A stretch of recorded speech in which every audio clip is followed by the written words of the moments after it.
রাত পোহালেই কমবে গরম। ব্যাপক ঝড় বৃষ্টির পূর্বাভাস দিল রাজ্যের তরফ থেকে। দক্ষিণবঙ্গের দাবদাহের পরিস্থিতি। দিন যত যাচ্ছে ততই যেন গরমের তেজ বাড়ছে। হু হু করে বাড়ছে পারদ। একাধিক জেলায় তাপপ্রবাহের সতর্কতাও রয়েছে। আবহাওয়া অফিস বলেছে, গত 50 বছরে এইভাবে একটানা গরম পড়েনি কলকাতায়। গত 5 দিনে তাপমাত্রা 40-এর ওপর ছিল। একটু স্বস্তির বৃষ্টির অপেক্ষায় বঙ্গবাসী। এরই মধ্যে সুখবর দিল হাওয়া দপ্তর।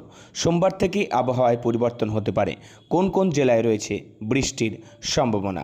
আবহাওয়া দপ্তর জানিয়েছে, উত্তর পূর্ব অসমের ওপরে একটি ঘূর্ণাবর্ত অবস্থান করছে। সেই ঘূর্ণাবর্তে একটি অক্ষরেখা মিশেছে।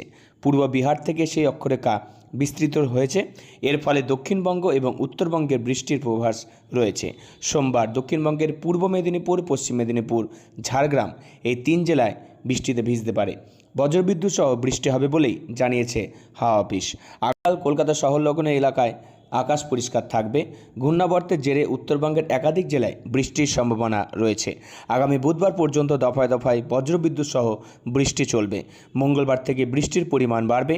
এদিন বিকেলে দার্জিলিং, আলিপুরদুয়ার, কালিম্পং, জলপাইগুড়িতে হালকা বৃষ্টি হতে পারে। রাত পোহালেই কমবে গরম। ব্যাপক ঝড় বৃষ্টির পূর্বাভাস রয়েছে। আবহাওয়া দপ্তর বলেছে, 1980 সালে এপ্রিলে একবার তাপমাত্রা 41 ডিগ্রির গণ্ডি ছুঁয়েছিল। এরপর 2013 সালে একবার 41 ডিগ্রি ছুঁয়েছিল। এবছর গত কয়েকদিন ধরে পারদ 40 ডিগ্রির উপরেই যেন থমকে গিয়েছে। তাপমাত্রা কমছে না। গত 50 বছরে এপ্রিল মাসেই এই আবহাওয়ার রেকর্ড গড়ছে। হাওয়া অফিস সতর্ক করছে, এই রোদের মধ্যে প্রয়োজন ছাড়া সকাল 11টা থেকে 7টা পর্যন্ত বাইরে না বেরোতে।